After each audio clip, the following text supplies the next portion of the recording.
तुम्हारा देख के मोहन हालो आवेगा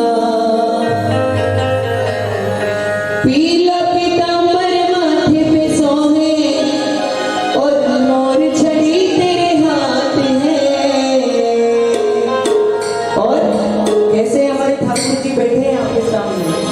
वाह वाह क्या बात है, वाह वाह क्या बात है, वाह वाह क्या बात है, वाह वाह क्या बात है, ओ वाह वाह क्या बात है, वाह वाह क्या बात है, वाह वाह क्या बात है, वाह वाह क्या बात है।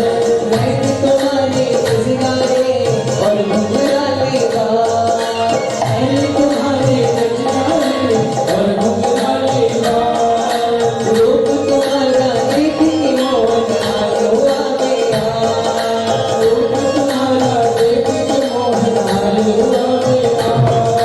पीला पीतांबर माथे पे सोहे, पीला पीतांबर माथे पे सोहे, मोर छड़ी तेरे हाथ है। उठा के दोनों हाथ और आप भी गाएंगे। वाह वाह क्या बात है, वाह वाह क्या बात है, वाह वाह क्या बात है, वाह वाह क्या बात है।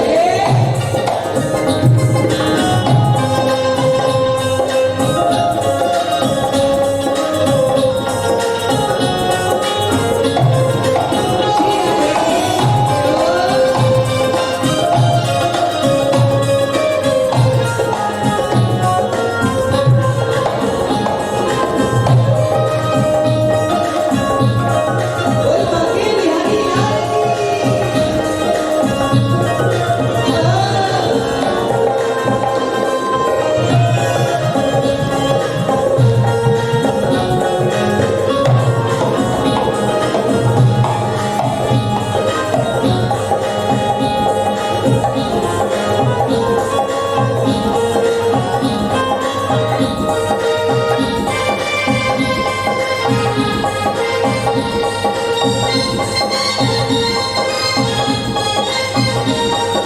रूप तुम्हारा देख के मोहन चांद सितारे शर्माए, तुम्हारा देख के मोहन चांद शर्माए, सांवरिया से मिलके देखो सभी देवता है आए, सांवरिया से मिलके देखो सभी देवता है। भोले बाबा डमरू बजावे, भोले बाबा डमरू बजावे, भोले बाबा डमरू बजावे, भोले बाबा डमरू बजावे, ब्रह्मा विष्णु साथ है। कैसे हैं ठाकुर जी, ये बैठे हैं सामने, देखिए कैसे लग रहे हैं। इनकी तो बात ही अलग है। उठा के दोनों हाथ, क्या कहना है। वाह वाह क्या बात है, वाह वाह क्या बात है, वाह वाह क्या बात है, वाह वाह क्या बात है, वाह वाह क्या बात है, वाह वाह क्या बात है, वाह वाह क्या बात है, वाह वाह क्या बात है।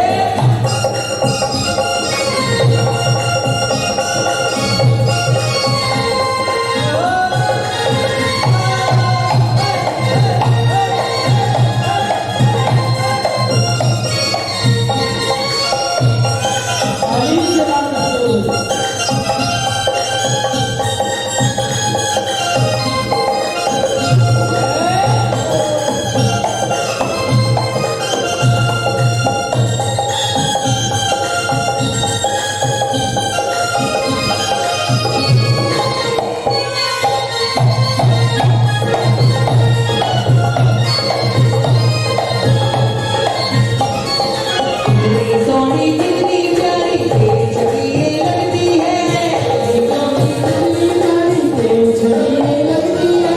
धरती की सारी उपमा तेरे आगे फीकी लगती है, धरती की सारी उपमा तेरे आगे फीकी लगती है, धरती की सारी उपमा तेरे आगे फीकी लगती है, धरती की सारी उपमा तेरे आगे लगती है।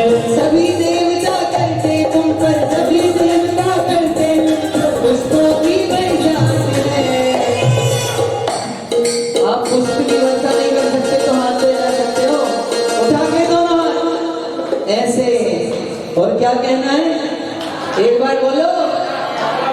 वाह वाह क्या बात है, वाह वाह क्या बात है, वाह वाह क्या बात है, वाह वाह क्या बात है, वाह वाह क्या बात है, वाह वाह क्या बात है, ओ वाह वाह क्या बात है, वाह वाह क्या बात है, वाह वाह क्या बात है, वाह वाह क्या बात है। ओ मैंने तुम्हारे कजरारे और मुखड़ारे बाल, मैंने तुम्हारे कजरारे और मुखड़ारे बाल, रूप तुम्हारा देख के मोह मोह हुआ मेरा, रूप तुम्हारा देख के मोह मोह हुआ मेरा। पीला पीतांबर में पीला पीतांबर मोर जड़ी तेरे हाथ में, बाबा क्या बात है, बाबा क्या बात है, बाबा क्या बात है, बाबा क्या बात है, ओ बाबा क्या बात है, बाबा क्या बात है, बाबा क्या बात है, बाबा क्या बात है, ओ बाबा क्या बात है, बाबा क्या बात है, बाबा क्या बात है, बाबा क्या बात है, बाबा क्या बात है, वाह वाह क्या बात है। बोले बाबा हरिलाल जय जय श्री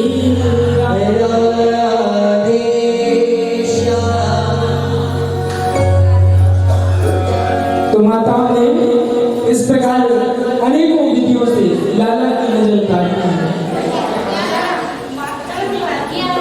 गाय के चरणों की धूल लाला के माथे से लगाई है। गाय के दूध से लाला को ढाला लगाया। किरांतम पातु गोविंदा सैनम पातु माधव। कंस को पता चला, उसके मन में बड़ा कष्ट हुआ। पूतना को मैंने भेजा तो था, लेकिन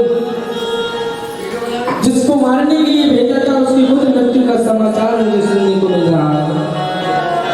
तो गुरुदेव सुखदेव जी महाराज वर्णन करते राजा परीक्षित से गिराने। अब देखिए यहाँ पर मैया यशोदा के उस कक्ष में पहला पलना में मैया बैठी और पलना झूला ऐसे झुलाए रही है। तभी कैलाश में विराजमान भगवान देवादिदेव महादेव के मन में ये भाव आया कि भगवान श्री नारायण का श्री कृष्ण के रूप में ब्रजमंडल में प्रभु ने अवतार लिया है और कन्हैया के दर्शन करने के लिए बाबा भोलेनाथ कैलाश से एक योगी का रूप धारण करके, एक महात्मा का वेश धारण करके, वेश बना करके और अंत में पहुंचते हैं। बड़ी जोर से चिल्लाते हुए कहते हैं अलाख निरंजन। डमरू हाथ में लिए है, शंख बजाया जोर से, अलग जगाया तो मैया ने खिड़की खोल कर देखा, कहाँ कोई आया है। एक सखी को भेज दिया बाहर, जाकर कह देना बाबा से जो कुछ भी चाहिए बता दे। वो सखी आई और कहने लगी बाबा भोलेनाथ से कि बाबा मैया अभी व्यस्त है, आप रुकिए मैं लेकर के आती हूँ आपके लिए कुछ अन्य सामग्री। बाबा भोलेनाथ कहने लगे नहीं नहीं मैया हमें कुछ नहीं चाहिए, हम तो बस लाला के दर्शन के लिए आए हैं। किस लिए आए हैं? केवल लाला को देखने के लिए, लाला के दर्शन के लिए। वो सखी में जाकर मैया यशोदा से कहा कि बाबा कह रहे हैं कि हमें तो बस लाला के दर्शन करने हैं, लाला को बस देखना है। मैया यशोदा ने देखा ना ना लाला के मैं दर्शन नहीं कराऊंगी। क्यों? क्योंकि अरे इतना विकराल रूप है। भगवान शंकर देव के अपना रूप कैसे भी कितना भी बदल ले, लेकिन उनका रूप को चिंता नहीं है। गले में उनके सर, कानों में बिच्छू के कुंडल, भस्म लगी हुई चिता, इतना अद्भुत वेश है भगवान भोलेनाथ का। ऐसा दिव्य स्वरूप को सब देख करके एक योगी के स्वरूप, लेकिन इन्हें देखकर तो हमें डर लग रहा है। मैया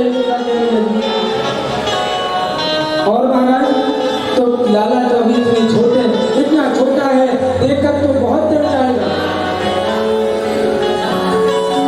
मैं दर्शन नहीं कराऊंगा।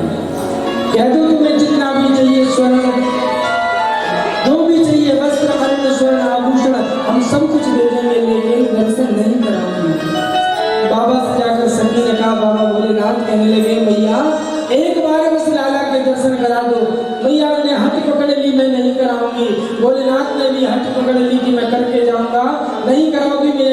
समाधि लगा कर बैठ जाऊंगा। द्वार नहीं। मैया कहने लगी बाबा तुम बैठ जाओ समाधि लगा कर, यहाँ पीछे भी एक द्वार है, मैं हम पीछे के द्वार से आने जाने लगेंगे। अब महाराज भगवान अब छोटे से कन्हैया पन्ना में झूला मैं सोए हुए अचानक जोर जोर से रोने लगे।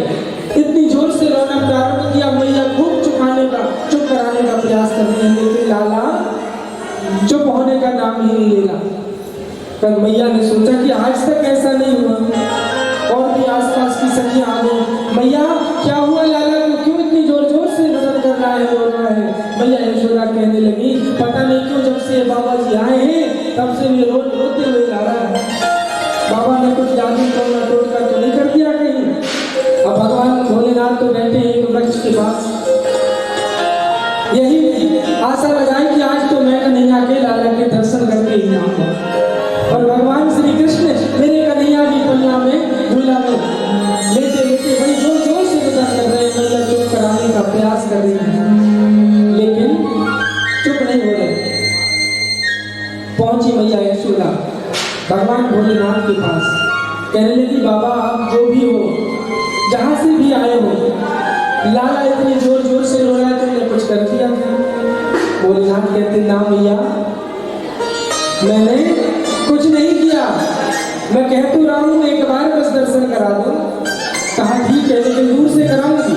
कहा ठीक है दूर से ही करा दो। अब जैसे महाराज लेकर के बाहर आई मैया यशोदा और कन्हैया को दूर से ही कहने लगी लो बाबा दर्शन कर लो।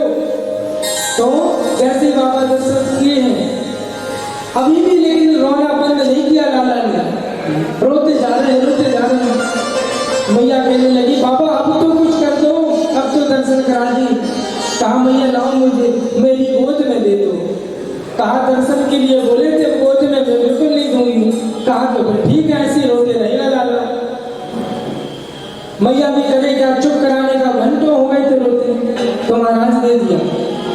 थोड़ी देर के लिए जैसे ही दिया है मैया यशोदा ने, भगवान भोलेनाथ की गोद में जैसे ही तेरे कन्हैया गए हैं वैसे ही जोर जोर से खिलखिलाकर हंसने लगे, बोले कृष्ण कन्हैया लाल की।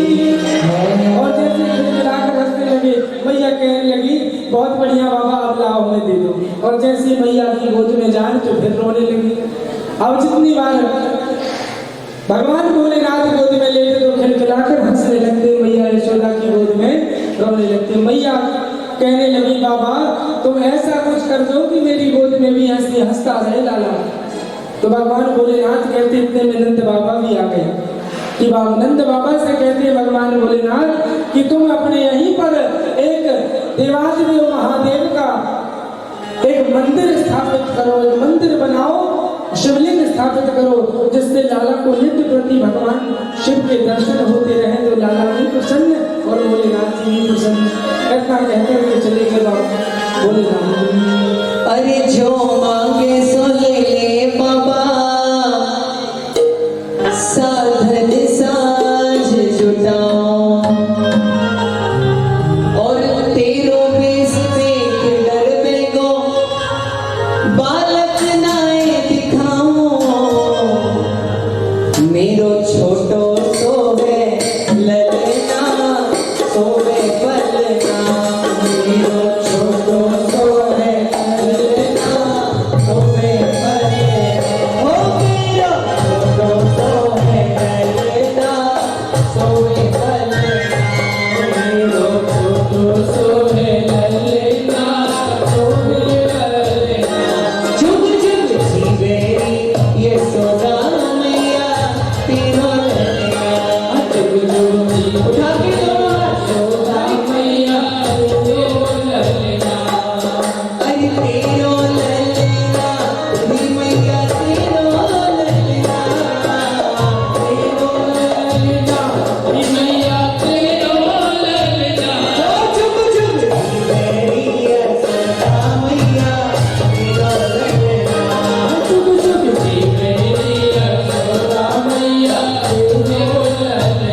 भगवान महादेव का नंद बाबा ने मंदिर बनवाया, दिव्य मंदिर।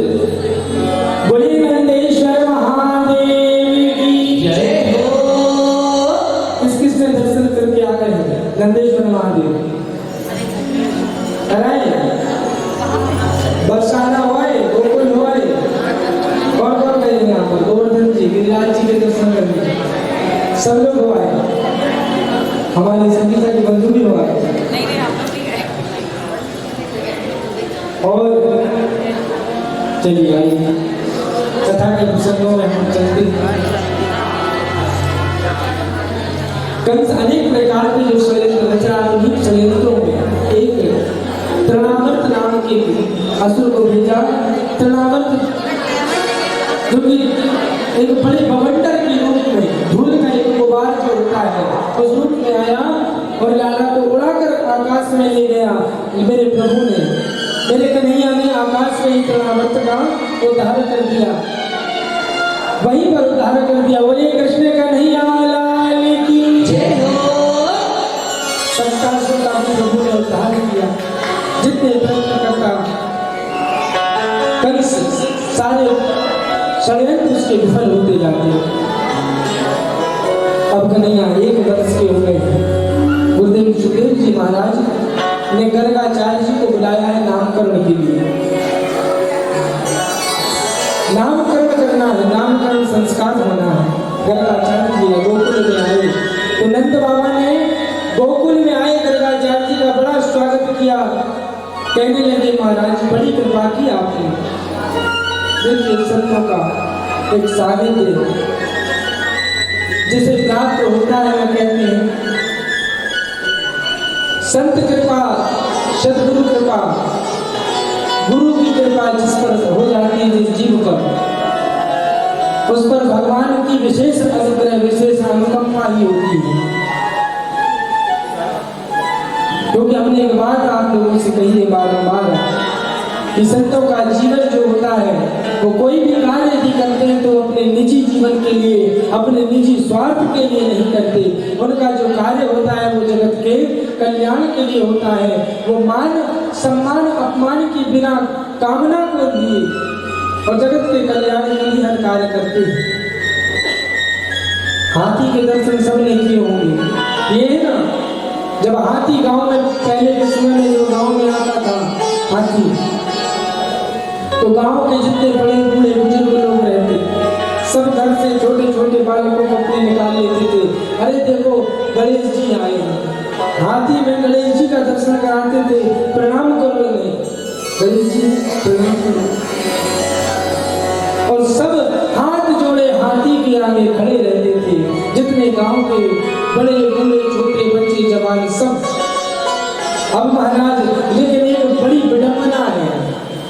एक विडंबना क्या कि जितने लोग हाथी के आगे, मुझे नहीं लगता जितने हाथ हाथी के आगे जोड़े जाते हैं उतने किसी और के आगे जोड़े जाते हैं।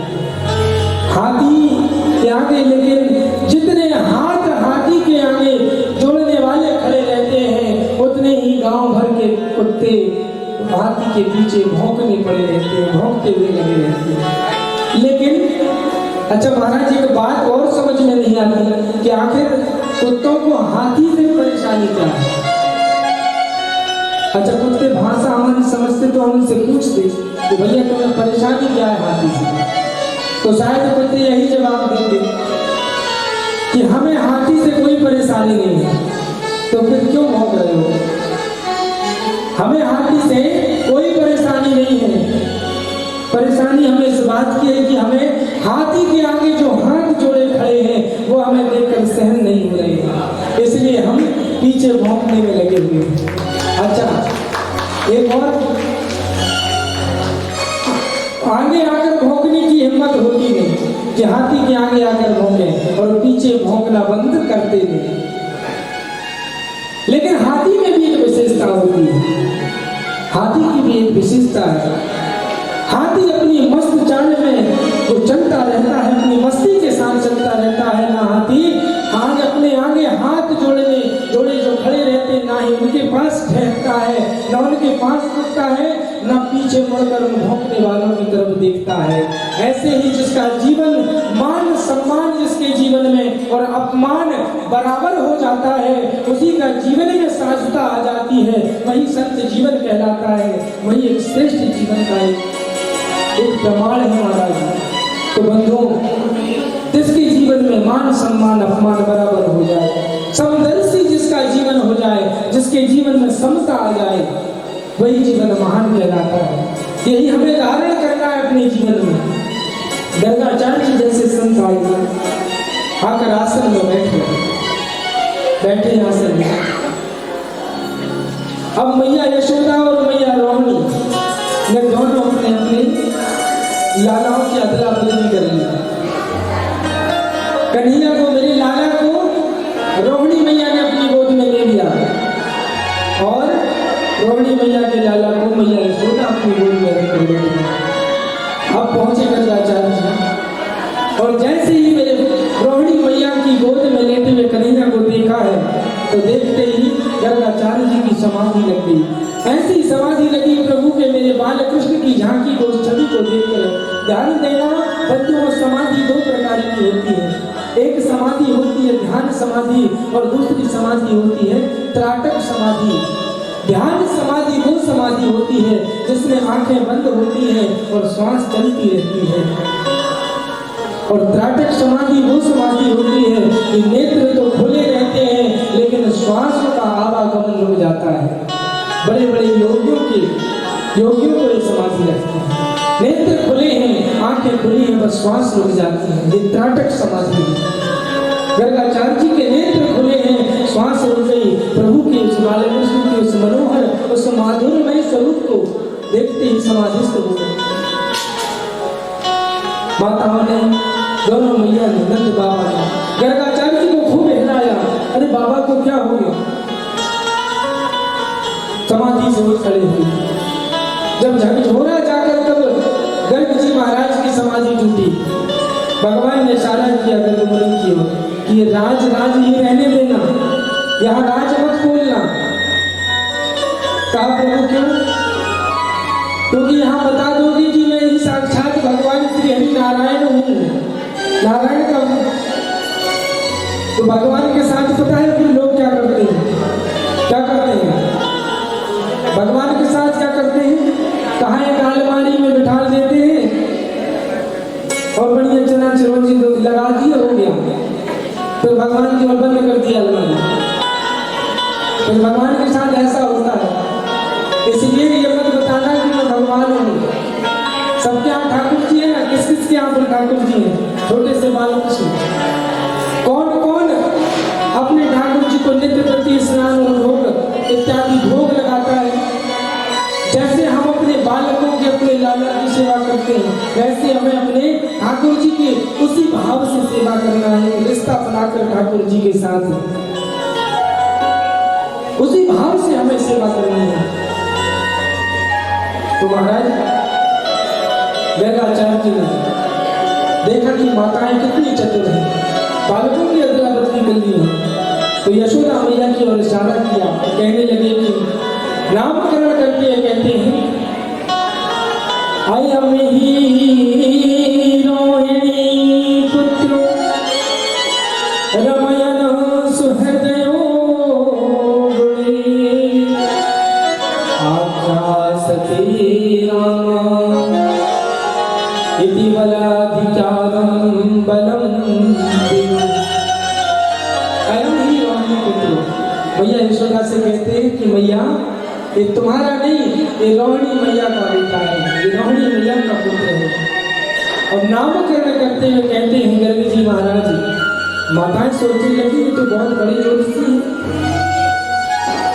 इनका नाम राम होगा, इनका नाम राम है, लेकिन बल में अधिकता होने के कारण जगत में ये बलराम के नाम से विख्यात होंगे। बोलिए बलराम जी महाराज की जय हो।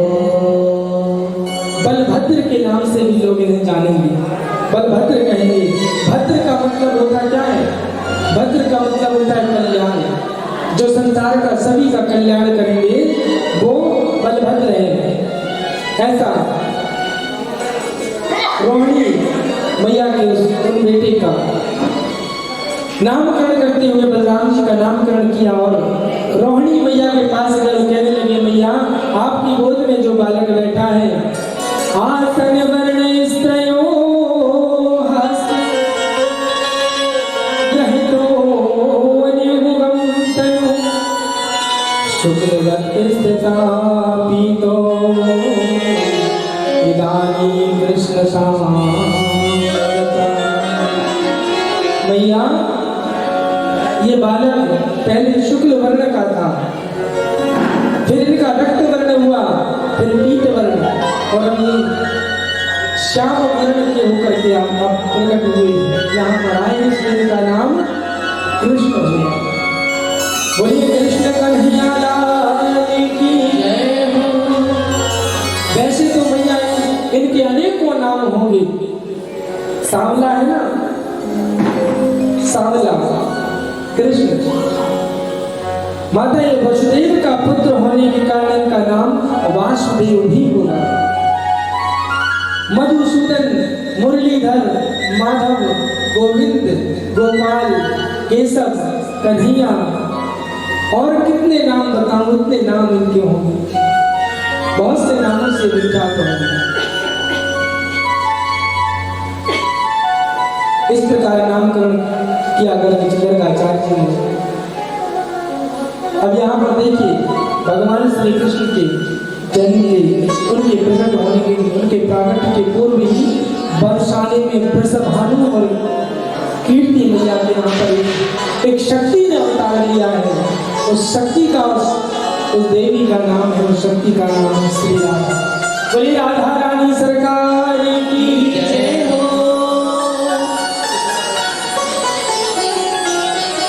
बड़े प्रेम के साथ किशोरी श्री राधा रानी जिस प्रेम जो साक्षात प्रेम का ही अवतार है, प्रेम की ही प्रतिमूर्ति है श्री राधा। आइए किशोरी जी के चरणों में हम चलते हैं।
बार गुरुदेव सुखदेव जी महाराज कहते हैं नामकरण हुआ। अब ध्यान देना, सुखदेव जी महाराज वर्णन करते राजा परीक्षित से कि राजन भगवान अपने छोटे छोटे नन्हे नन्हे बाल सखाओं को साथ में लेकर इतनी नटखट लीलाएं, बाल लीलाएं भगवान श्री कृष्ण के जैसे प्रभु के परमात्मा के किसी और चरित्र में देखने को नहीं मिलती। जितनी बाल लीलाएं परमात्मा ने श्री कृष्ण अवतार में की उन बाल लीलाओं का देखिए, ये जो लीलाओं का हम यहाँ से कथा प्रसंगों के रूप में श्रवण कर रहे हैं, तो कहने वाले की बात का सुनने वालों में तभी असर होता है। बहुत ध्यान से सुनना इस बात, कहने वाले की बात का सुनने वालों पर तभी असर होता है जब कहने वाला इस बात को अपने अनुभव में आने के बाद कहे, जब वो खुद अनुभव कर लिया उस परिस्थिति का, उस स्थिति का। और पहली बार मूल भावभूत भावन महादेव खुद स्वयं जैसे मां पार्वती से यही बात कह रहे हैं, क्या उमा कहूं मैं अनुभव अपना, सत हरि भजन जगत सब समझा। अनुभव में जब आ जाती है बात, तभी उस बात को कहने का असर सुनने वालों पर पड़ता है। जब कहने वाला स्वयं उस स्थिति का अनुभव कर लिया है। जैसे दूसरे वक्ता है कागभूषुंडी जी रामायण में, कागभूषुंडी जी गरुड़ जी से भी यही कहते हैं, क्या निज अनुभव अब कहूं हमेशा। मैं अपना खुद का अनुभव कह रहा हूं गरुड़ जी, निज अनुभव अब कहूं हमेशा, बिन हरि भजन न जाई गणेशा। इसलिए इन चरित्रों को जो हम बाल लीलाओं के चरित्रों को श्रवण कर रहे हैं, उसका अनुभव करिए, दर्शन करिए परमात्मा का मन में, अपने जिंदगी की हृदयों में। भगवान अपने बाल सखाओं के साथ में बहुत ही नटखट लीलाएं करते हैं, कभी सखी के यहाँ, कभी गोपियों के यहाँ पर माखन चुराने के लिए मार्ग से जब माखन और दही लेकर के मटकियों में जब निकलती हैं और गोपियों को पीछे छिपकर वृक्षों की ओट में और अपने बाल सखाओं के साथ में पत्थर मारकर फोड़ देते हैं, कहीं उन छेड़ते हैं, कहीं जाकर के उनका पल्लू खींच देते हैं। ऐसी बड़ी शरारती नटखटे बहुत ही लुभावनी मनमोहन लीलाएं भगवान की बाल लीलाएं माखन लीला।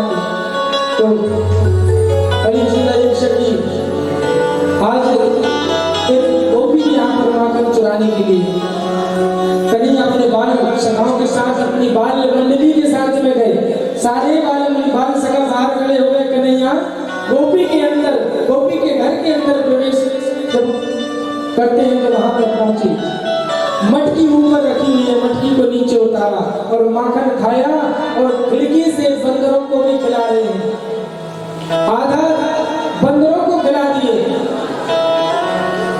और इतने में ही महाराज गोपी आ गई, जिस गोपी के घर में कन्हैया अंदर घुसे हुए हैं। अब गोपी ने पकड़ लिया, कहा कन्हैया आज तो मैं मैया यशोदा से आज तुझे खूब पिटवाऊंगी, मैं खूब डांट भी दिलवाऊंगी, तू रोज आता है और रोज ऐसी चोरी करता है। अब कन्हैया क्या कहते हैं, गोपी से कन्हैया कहते हैं कि सखी मैंने माखन ना खाए हो। अच्छा नहीं खाया, और ये मुख में तेरी जो लगा हुआ है अभी तक झूठ बोलता है कि माखन नहीं खाया। तो कन्हैया कहते हैं उस गोपी का ही दुपट्टा लेकर के अपने मुखमंडल से वो माखन को पहुंच करके और कहते हैं अब देखो सखी अब तो ना खाए हो। तो वो गोपी कहती है कि बाहरे कन्हैया हमारे ही घर का माखन खाए और हमारे ही दुपट्टा से मुंह पहुंच करके कह रहा है कि मैंने माखन ना खाए हो। अरे सखी अब भोजन आपके यहाँ किए हैं तो दक्षिणा भी आपके यहाँ लेंगे ना, किसी और के यहाँ लेंगे थोड़ी जाएंगे। आज गोपी कह रही है, कान पकड़ के कन्हैया से उंगली दिखाकर क्या कह रही है, ध्यान देना जो जगत पति परमात्मा वो पूर्ण ब्रह्म परमेश्वर को आज एक है, वो ब्रजांगनाएं ब्रज की ज्वाली में आज उंगली दिखाकर डांट रही है और उसे कह रही है कि हम तुम्हें नहीं डांटेंगे और मैया यशोदा से भी शिकायत नहीं करेंगे।